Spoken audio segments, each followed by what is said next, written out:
Body के साथ साथ ब्रेन को भी हेल्दी रखने वाले इन चीज़ों को हम अपने डाइट में शामिल करते हैं तो अनिद्रा, याददाश्त की कमज़ोरी या मानसिक बीमारियां दूर हो जाते हैं।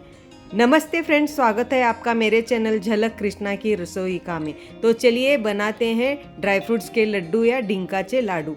इसके लिए हम पहले चाशनी बनाने वाले हैं। इस कटोरी से आपको 1 कटोरी चीनी लेना है और पौन कटोरी यानी कि 3/4 कटोरी पानी लेना है। मैं 3-4 आइटम्स बनाने वाली थी, इसलिए मैंने 4 कटोरी चीनी लिया है। आपको ये ड्राई फ्रूट्स के लड्डू रेसिपी के लिए सिर्फ 1 बड़ी कटोरी चीनी और पौन कटोरी पानी लेना है। अभी अभी मैंने केसर डाला है, सैफरन, वो भी आपको नहीं डालना है। मैं बूंदी के लड्डू, करदंट ऐसे अलग अलग चीज़ें बनाने वाली थी, इसके लिए मैंने ये जायफल सारी चीज़ें डाल दिया है, केसर, और मैं थोड़ा सा फूड कलर भी डालने वाली हूँ। आपको फूड कलर, सैफरन और कुछ नहीं डालना है, सिर्फ आपको चीनी, पानी और नींबू का रस, हरी इलायची का पाउडर मैंने डाला है। हम बाद में भी डालने वाले हैं इस रेसिपी में। आप चाहे तो इस तरह से चाशनी में भी हरी इलायची का पाउडर डाल सकते हैं या बाद में भी डाल सकते हैं। तो चलिए अब चाशनी को देखते हैं। चाशनी का जो ऊपर का इस तरह से फेस आता है उसको आपको निकाल देना है। और चाशनी बहुत हार्ड नहीं बनाना है, तार वाली। तार बनने से पहले जो स्टेप रहता है उस स्टेप पे इस चाशनी को बंद कर देना है। इस स्टेज तक आप चाशनी पकाते हैं तो आखिर की लड्डू तक सॉफ्ट रहता है। ये देखिए, तार बनने के पहले का ये स्टेप है। ये इस स्टेप पे आप गैस का फ्लेम बंद कर दीजिए। अगर बहुत हार्ड तार बनने वाला चाशनी बनता है तो बहुत घट्ट हो जाते हैं, बाद में लड्डू हार्ड हो जाते हैं। ये मैंने 300 ग्राम कोकोनट लिया है, ड्राई सूखा नारियल, उसको मैंने कीस लिया है। 1/4 कटोरी मैंने अखरोट लिया है, 1/2 कटोरी मैंने पिस्ता लिया है और 1/2 कटोरी मैंने बादाम लिया है। और मैंने 2 टीस्पून मगज के बीज लिया है। 1/4 कटोरी मैंने सनफ्लावर बीज लिया है और एक तिल लिया है मैंने 1/2 कटोरी। और खजूर लिया है मैंने 3/4 कटोरी। आप खजूर 2-2.5 कटोरी ले लेना, मेरे पास नहीं थे तो मैंने कम लिया है। 1/2 कटोरी मैंने काजू लिया है और एक 3/4 कटोरी, पौन कटोरी मैंने डिंक लिया है, गोंद, खाने वाला गोंद। और ये 1/2 कटोरी मैंने किशमिश लिया है और 1/4 कटोरी मैंने पंपकिन, कद्दू के सीड्स लिया है और 2 टीस्पून खसखस लिया है। और हरी इलायची में मैंने थोड़ा सा चीनी डालकर पीस लिया है। तो चलिए हम स्टार्ट करते हैं रेसिपी। पहले हम ड्राई फ्रूट्स को बारीक कट कर लेंगे, या आप जो चाहे वैसे कर लीजिए, कूट लीजिए, कुछ भी कर सकते हैं। मैंने इस तरह से बारीक कर लिया है। ये कट करने के बाद 1 कटोरी हो गया था 1/2 कटोरी बादाम। आपको इनमें से कोई भी आपके पास ड्राई फ्रूट्स नहीं हो तो आप कम कर सकते हैं, और जो भी अवेलेबल है आप डाल सकते हैं, और जितना अवेलेबल है उतना डाल सकते हैं। ये मेजरमेंट कोई परफेक्ट मेजरमेंट नहीं है, मेरे पास जितना जितना था मैंने ले लिया है। पहले हम तिल को भून लेते हैं, इसे ड्राई रोस्ट ही करने वाले हैं। ये अच्छी तरह से चटकने तक आप इसे भून लीजिए। वैसे तिल हड्डियां मजबूत करने में फ़ायदा करता है और इसमें दूध से ज़्यादा मात्रा में कैल्शियम होती है। ये लीजिए, तिल भून गया है, हमें इसे साइड में रख देते हैं ठंडा करने के लिए। और इतना मैंने घी लिया है 1/2 कटोरी, इसी में हम ये रेसिपी बनाने वाले हैं। अब हम नारियल को भून लेने वाले हैं। इसके लिए मैंने 1 टीस्पून घी डाला है। नारियल को बहुत ज़्यादा भुनना नहीं है, इसका कलर चेंज होने नहीं देना है। सिर्फ अगर इसमें कोई स्मेल हो तो निकल जाए और हम बहुत दिन तक स्टोर करके रख सकते हैं, इसके लिए हम भून लेने वाले हैं। वैसे सूखा नारियल शरीर को वायरल रोगों से बचाते हैं, ब्लड प्रेशर कंट्रोल में रखते हैं, याददाश्त तेज करने में मदद करते हैं और बाल झड़ना बंद करके बालों को चमकदार बनाते हैं।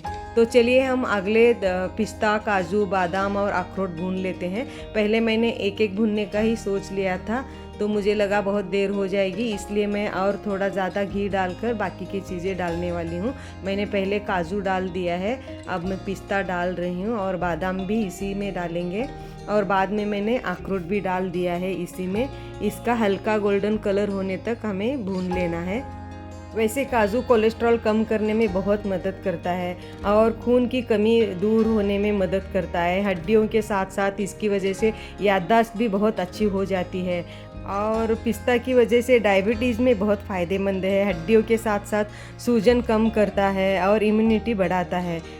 और बादाम बादाम तो बहुत फेमस है स्किन और बालों के लिए। ये हड्डियों के साथ साथ वज़न कंट्रोल रखने में भी मदद करता है। ब्रेन के लिए तो बहुत फ़ायदेमंद है बादाम। और अखरोट है, उसमें तो गुड फैट रहता है, वो ब्रेन के लिए बहुत अच्छा है। बातों बातों में ये चारों चीज़ें भून गई है। ये चारों चीज़ों के लिए मैंने 4 टीस्पून घी डाला था। अब हम बाकी के सीड्स भूनने वाले हैं। इसके लिए मैंने 1-1.5 टीस्पून घी डाला है। उसमें मैंने कद्दू के बीज, सूर्यमुखी के बीज और मगज के बीज डाला है।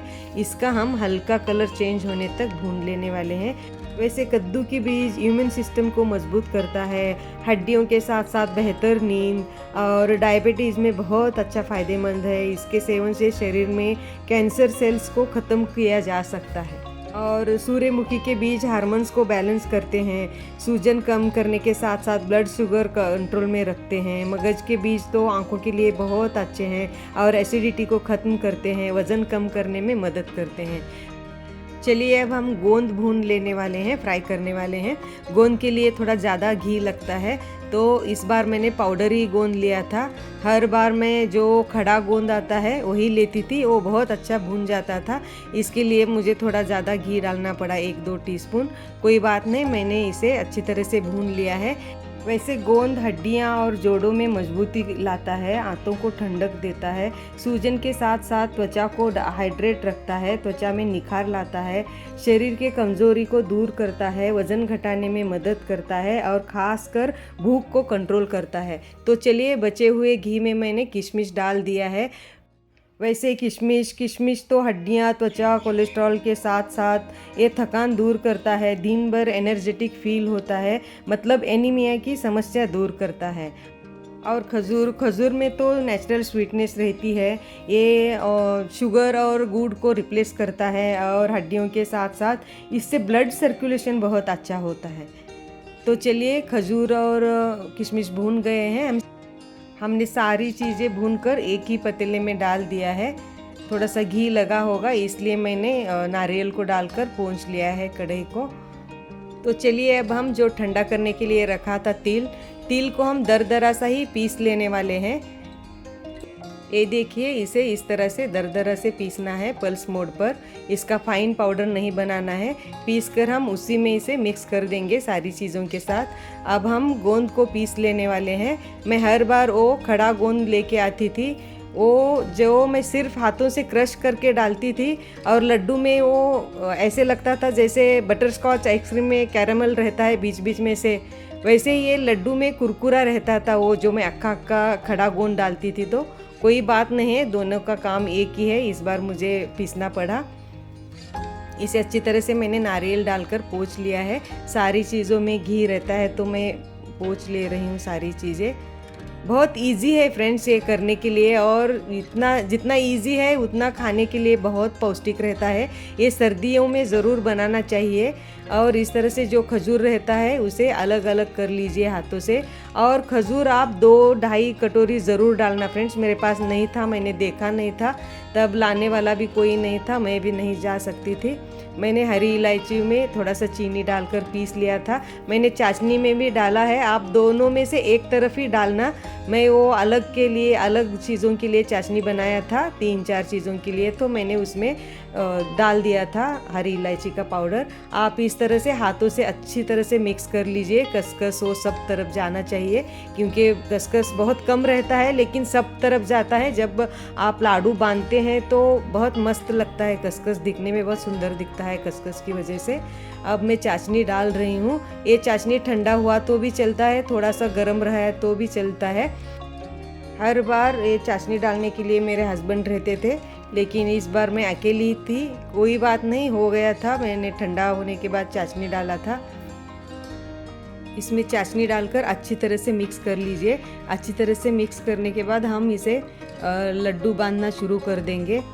अगर आप चाशनी को थोड़ा सा भी हार्ड बनाते हैं तो लड्डू इतने सॉफ्ट नहीं बनते हैं। 1-2 दिन सॉफ्ट रहते हैं, लेकिन बाद में ऐसे फिर से ड्राई हो जाते हैं, चीनी बन जाता है। इसलिए आप चाशनी को इस कंसिस्टेंसी वाला ही रख दीजिए। एक तार बनने से पहले ही आप उसका गैस का फ्लेम बंद कर देना, तो परफेक्ट डिंक लाडू बन जाते हैं। सेम बूंदी लड्डू को भी सेम ही रहता है। ये देखिए कितने सुंदर बनते हैं। रोज़ाना एक भी आप खाते हैं तो ये शरीर को बहुत हेल्दी रखते हैं। वैसे इन सारी चीज़ों का सेवन सीमित मात्रा में ही करना चाहिए, क्योंकि इनमें कैलोरी बहुत अधिक मात्रा में रहती है। लेकिन बॉडी को हेल्दी रखने में सीड्स का सेवन जादुई असर रहता है फ्रेंड्स। आपको पता नहीं है कितना ताकत मिलता है। हम अपने डाइट में रोज़ाना इनमें से कोई भी 5 भी सीड्स रखते हैं ना, तो हमारे 90% रोग दूर हो जाते हैं। बॉडी को ताकत बहुत ज़्यादा मिल जाता है। ये लीजिए, मैं बातों बातों में ही सारे लड्डू मैंने बांध लिया है।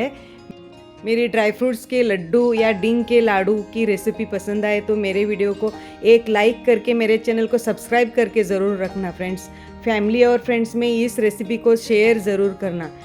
ये देखिए, देखते ही मुंह में पानी आने वाला जादुई लड्डू, डिंग के लड्डू। मेरा पूरा वीडियो देखने के लिए thank you friends, thank you.